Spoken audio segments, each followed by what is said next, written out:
We are delivering today the iPad, the new iMac, the iPod, iPhoto, MacBook Air, iTunes. It's a revolutionary moment. He's one of the most creative and daring CEOs. A global icon who has shaped the worlds of technology and media. His products are adored by millions. The company he started in a garage is worth more than $200 billion today. It's an incredible talent he has for getting people to hear what he says and get excited about it. For over 30 years, computers, music, movies, and mobile phones have all been transformed by Apple's Steve Jobs. He's been called a brilliant visionary. He's the Thomas Edison of our time.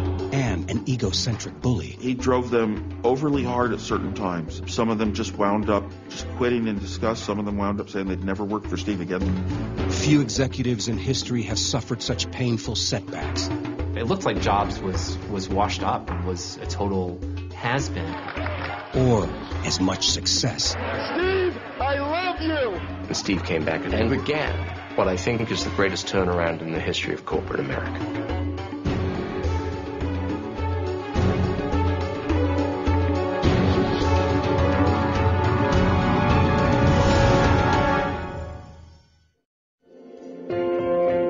One of the challenges of understanding Steve Jobs is that he has a different operating system from mere mortals. So mere mortals trying to understand what goes on in Steve Jobs' brain, it would be like explaining to a fish what it is to fly. Yeah, he's a fascinating bundle of contradictions. So influential, yet so secretive. He's incomparable. There's no one like him. A very remarkable man, extremely smart, a spellbinding, mesmerizing leader of people. Jobs went from having nearly blown this amazing fortune and bankrupted himself to rising as a billionaire with a brilliant future. Jobs' rise to technology superstar propelled him into the public eye at a young age. What a computer is to me is it's the most remarkable tool that we've ever come up with. And it's the equivalent of a bicycle for our minds. The iPod Mini. But while he'll take center stage to introduce new products, he shuns the spotlight when it's turned on him. He declined to participate in this program. It's a secrecy that has only served to deepen the mystery of what makes him tick. Because he's such a polarizing character, we have a tendency to try to freeze him and say, he's like this, when in fact, he's changed a lot. Jobs is a true son of Silicon Valley. Born in 1955 in San Francisco, he was raised in its freewheeling culture of experimentation and innovation. Alan Deutschman is an author who has written extensively about Jobs and Apple. Steve Jobs, from going back to when he was a teenager, was very influenced by the 1960s, 1970s counterculture. He loved the Beatles, he loved Bob Dylan. He enrolled in Oregon's Reed College, but dropped out his freshman year. Daniel Kotke was a college friend of Jobs. I think by the time he was a freshman in college, Steve already had a sense that there were great opportunities in the world and that he wasn't really going to need his college credits.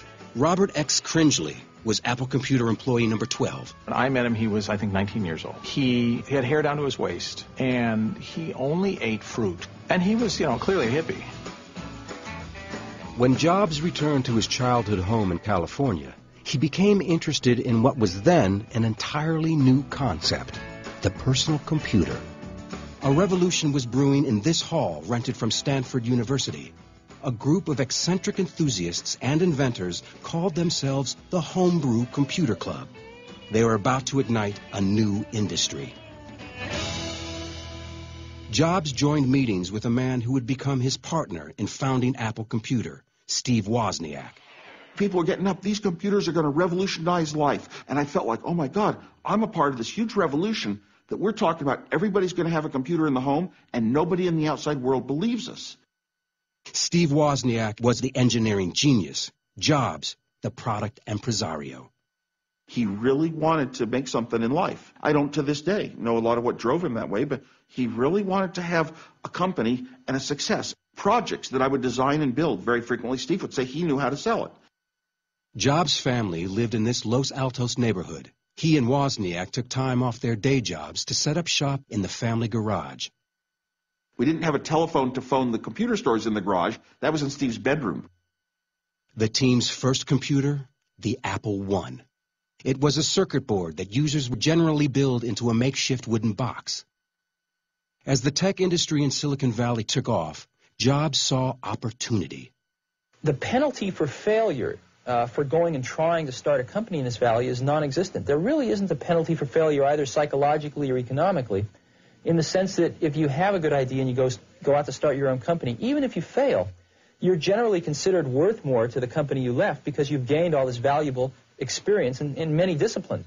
To bring their ideas to life, the Apple team needed capital. Jobs convinced angel investor Mike Markkula to invest around $90,000 and a line of credit in the fledgling company. In exchange, Markkula got 1/3 ownership and started a 20-year career with Apple Computer. It was exactly what they needed to create their new computer, the Apple II. It became the first highly successful, mass-produced personal computer. What was revolutionary about the Apple II was its use of color, the fact it had a built-in keyboard, and it was the first one to look like a consumer device. And so it was a huge success. You know, it was an astounding success right from the beginning. At 23, Jobs and the Apple team were soon making more money than they knew what to do with. Steve came to me one day and he said, "You realize our stock is worth more than our parents have made in their lifetime." I was stunned. What the heck? How can you have so much? And then 6 months later, you have 10 times more. They were the stars of Silicon Valley and the cover boys for a new industry. Michael Moritz is a former Time magazine reporter and a legendary Silicon Valley venture capitalist. Inevitably, these companies aren't really companies at the beginning. They're a product. The next question was, where do they go from here? Steve was always worried about competition from companies like IBM and everybody else in the world, and how are we going to avoid them? And you've got to stay out in the technology lead. There's always that sense of anxiety and tension associated with the question, how can we possibly follow this? In 1979, after a stock deal worth an undisclosed amount, Steve Jobs was allowed access to what was known as the treasure trove of Silicon Valley. It was Xerox PARC, the company's famed research and development laboratory. Jobs and his team saw the future here, the way computers would be used, including the use of graphics and a small device that had not yet been revealed to the outside world, a mouse. He saw it. He was just blown away. He thought, well, this is the future of computing. So he went back to Apple and grabbed people who he worked with there and said, you know, you've got to see this. And you'd see 2 programs at once, and I was stunned. And you'd see 3 programs at once, and I thought, oh my God, once you have this machine, you're never going to want to go back. It's a one-way door. Your computers are going to be this way, and you'll never go back. Leander Caney is the editor of the blog Cult of Mac and the author of the book Inside Steve's Brain. Xerox had invented the entire paradigm of modern computing, but they had no idea what they were sitting on. But Jobs did. He wanted to bring the graphical user interface to Apple Computer. But first, he had to deal with a power shift going on inside Apple. Although Jobs was the founder and creative force of Apple, the Apple board of directors wanted an experienced executive to be president of the company. Jobs interviewed dozens of candidates before he focused on someone from outside the tech world, Pepsi CEO John Sculley. I wasn't really interested in joining Apple or being the CEO of Apple. I thought I was highly unqualified. But Steve, in those days, he had long black hair and very piercing palmetto berry eyes. He looked down at his running shoes, and then he looked up at me. And he said, "Do you want to sell sugar water for the rest of your life? Or do you want to come with me and change the world?" And it was like someone just knocked the wind out of my stomach. So he does have this incredible charismatic way of picking exactly the right thing to say at exactly the right moment and inspiring people like no one I've ever seen before. A few weeks later, I was working at Apple. For Apple Computer to thrive, They also needed another successful product. Jobs thought he had it in a powerful business computer called the Lisa. But the Apple board of directors still questioned his leadership and refused to give him the project. Steve expected it to be his. You know, it was his idea. We're going to do it. It's going to be mine. And they said, no, don't think so.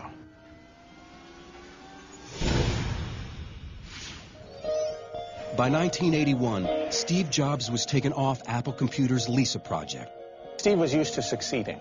Being turned down to be the head of the Lisa division was his first personal failure. Even though he was chairman of the board and co-founder of the company, they said he wasn't experienced enough to run the Lisa team, and so he was unhappy about that. Jobs threw himself into another project, a computer created by Apple employee Jeff Raskin that would use similar technology but be available to consumers at a much lower price. He felt this would break open the market. Or rather, to characterize Steve's brain properly, or rather, the market ought to break open, you know, if the market had any sense. The project was named the Macintosh. He set up shop in an outlying building in the Apple complex and took a small team of Apple's best engineers with him. There was a black pirate flag flying on a mast on the front of the building, and this signified what Steve said was, we're the pirates, and the Lisa team were the Navy. Jobs' obsession was the Macintosh, and his intense drive began to take its toll on the Mac team. He was just impossible to work with. He just scared the bejesus out of people and wouldn't accept anything but the most amazing breakthroughs, which is impossible to deliver on a day-to-day basis. His standards just got higher and higher and higher. And people would bring him work to look at. It would be 1 o'clock in the morning. Sometimes Steve said, I'm not even going to look at it. And they, well, Steve, I've worked on this thing for 25 hours. And he said, I know, but it's not good enough. You know, go back and work on it some more. Some of them just wound up just quitting in disgust. Some of them wound up saying they'd never work for Steve again. They just couldn't. When the exhausted team finished, they had a revolutionary new computer. Many of us have been working on Macintosh for over 2 years now, and it has turned out insanely great. Guy Kawasaki was the software evangelist on the original Mac and is now a Silicon Valley entrepreneur and venture capitalist. Like 60 seconds after I saw the demo of Macintosh, it was so cool. Angels started to sing. I mean, it was a beautiful experience. When you saw Macintosh for the first time, and you have to put yourself back, it's 25 years ago now, that was a religious experience. This was supposed to be the computer that tamed the complexity of everything associated with the world of computing to make it available, as Steve would say, for mere mortals. It was a giant step into the future. It was extraordinary. What it wasn't was particularly useful, but that didn't matter.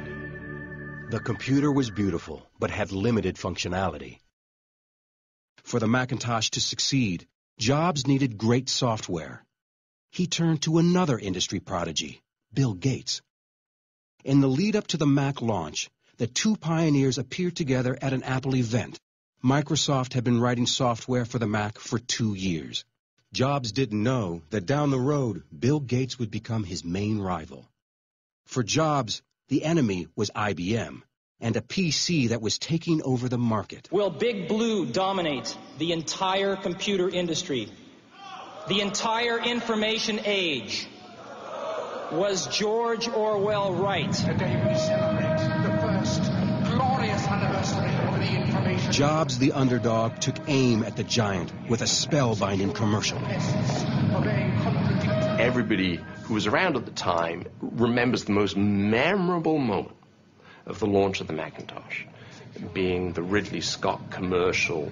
There was this dark, Orwellian vision of the future.